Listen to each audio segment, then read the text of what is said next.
नमस्ते दोस्तों। कभी सोचा है कि जो एक गुण किसी लीडर को बहुत ऊंचा उठाता है, वही गुण उसे नीचे भी गिरा सकता है। आज हम फाउंडर्स की, मतलब कुछ नया बनाने वालों की इसी मजेदार पहेली को समझेंगे।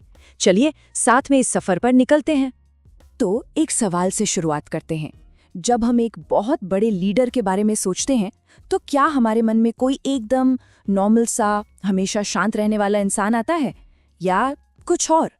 जरा सोचिए, क्या दुनिया बदलने वाले लोग कभी आम से होते हैं? इसी सवाल का जवाब फाउंडर्स पैराडॉक्स में छिपा है। ये ना एक बहुत ही मजेदार बात है। इसका मतलब है कि जो गुण एक फाउंडर को कामयाब बनाते हैं, वही उनके लिए सबसे बड़ा खतरा भी बन सकते हैं। ये तो बिल्कुल वैसा ही है जैसे चाय में मसाला सही हो तो वाह क्या मजा आ गया, पर अगर जरा सा भी ज्यादा हो जाए तो सारा स्वाद ही बिगड़ जाता है। तो देखिए, एक फाउंडर के सामने ना दो खतरनाक रास्ते होते हैं। एक रास्ता है भीड़ में गुम हो जाने का, मतलब बहुत ज्यादा नॉर्मल बन जाने का, और दूसरा रास्ता है अहंकार के पहाड़ पर चढ़ जाने का। और पता है, दोनों ही रास्ते मंजिल से भटका देते हैं।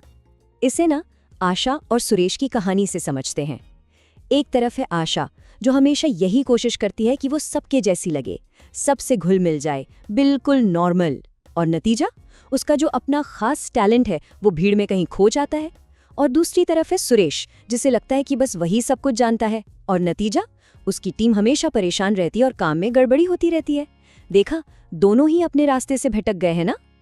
असल में ना, लीडरशिप को देखने का हमारा तरीका ही बदल रहा है।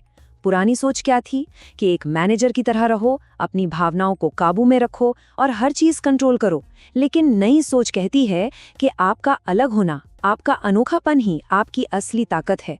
बस अहंकार से बचना है और कंट्रोल करने के बजाय लोगों को हिम्मत और प्रेरणा देनी है। असली लीडरशिप तो यही है। तो फिर सही रास्ता क्या है? वो है समझदारी का रास्ता, मतलब बैलेंस का रास्ता। इसका मतलब है कि न तो भीड़ में खोना है और न ही अहंकार में डूबना है, बल्कि एक समझदार और सबकी परवाह करने वाले लीडर की तरह बीच का रास्ता चुनना है। जरा इस बात को ध्यान से सुनिए, ये बहुत गहरी है।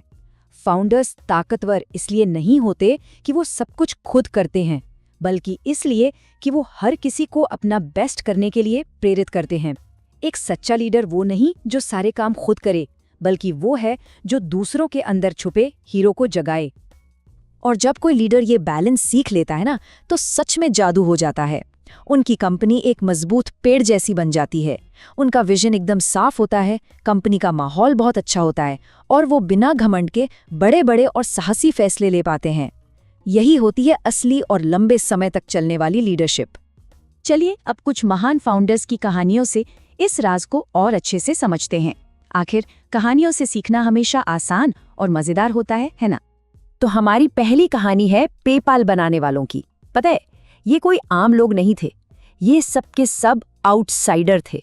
मतलब वो लोग जो हमेशा भीड़ से अलग सोचते थे और अलग ही चलते थे।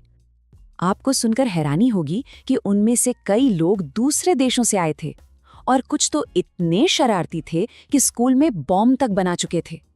लेकिन उनकी यही अलग सोच, यही बागीपन उनकी सबसे बड़ी ताकत बन गया, और इसी वजह से वो कुछ ऐसा बना पाए जिसके बारे में दुनिया ने सोचा भी नहीं था। तो इस कहानी से हमें क्या सीख मिलती है? बहुत सीधी और सरल सी बात है। अगर हमें एक असाधारण कंपनी बनानी है, तो हमें असाधारण लोगों की ही जरूरत होगी। नॉर्मल लोग तो बस नॉर्मल चीजें ही बना सकते हैं। आप चलते हैं अपनी अगली कहानी पर। ये कहानी है एक ऐसे विजनरी की जिसने अपनी डूबती हुई कंपनी को सिर्फ अपने सपने और जुनून से बचाया। जी हाँ, हम बात कर रहे हैं स्टीव जॉब्स और एप्पल की। एक समय था जब एप्पल कंपनी लगभग बंद होने वाली थी। उसे प्रोफेशनल मैनेजर्स चला रहे थे जो सिर्फ किताबी नियमों से सोचते थे। फिर स्टीव जॉब्स वापस आए अपने एक अलग और मजबूत विजन के साथ, और उसके बाद जो हुआ वो तो इतिहास है। IPod, iPhone, iPad. इस कहानी का सबसे बड़ा सबक क्या है? यही कि बड़ी बड़ी डिग्रियां और सर्टिफिकेट्स एक सच्चे विजन की जगह कभी नहीं ले सकते, क्योंकि विजन कागज के टुकड़ों से नहीं, बल्कि दिल और जुनून से पैदा होता है। चलिए अब इन बड़ी बड़ी कंपनियों से बाहर आते हैं और एक बहुत ही अपना सा छोटा सा उदाहरण देखते हैं। सोचिए, दो अलग अलग स्कूल के प्रिंसिपल हैं। एक प्रिंसिपल हैं जो सिर्फ नियमों के हिसाब से चलते हैं, उनका स्कूल ठीक ठाक चलता है, सब कुछ औसत है। और दूसरे प्रिंसिपल हैं जिनके पास एक सपना है, एक विजन है। वो सिर्फ स्कूल नहीं चलाते, वो आने वाले कल के लीडर्स बनाते हैं। उनके स्कूल में बच्चे कुछ करने के लिए इंस्पायर्ड महसूस करते हैं। फर्क एकदम साफ है ना? इन कहानियों से सीखने के बाद अब समय है थोड़ा अपने अंदर झांकने का। चलिए खुद से कुछ आसान से सवाल पूछते हैं ताकि हम भी अपना सही बैलेंस ढूंढ सकें। पहला सवाल, क्या नॉर्मल दिखने की कोशिश में हम अपनी असली पहचान को, अपने अनोखेपन को कहीं दबा तो नहीं देते? क्या लोगों के डर से हम कुछ अलग सोचने से हिचकिचाते हैं?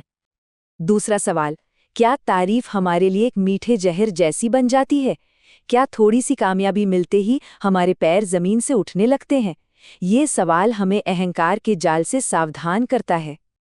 और आखिरी, सबसे जरूरी सवाल, हम एक मजबूत विजन रखते हुए भी विनम्र कैसे बने रह सकते हैं? इसका एक आसान सा मंत्र है, बोलें कम और सुने ज्यादा। और जब कामयाबी मिले तो उसका श्रेय अकेले न लें, उसे पूरी टीम के साथ बांटें। दुर्गा सर की ये एक लाइन इस पूरी बातचीत का सार है। महान लीडर अलग होते हैं, खतरनाक नहीं। याद रखिए, आपका अनोखापन आपकी ताकत है, पर अहंकार आपको और दूसरों को खतरे में डाल सकता है। तो आज का ये प्यारा सा संकल्प अपने साथ लेकर जाइए। हर सुबह खुद से कहें, मैं विजन, विनम्रता और संतुलन के साथ आगे बढ़ूंगा। और याद रखिएगा दोस्तों, रोज थोड़ा थोड़ा सीखना ही एक दिन बड़ी सफलता दिलाता है।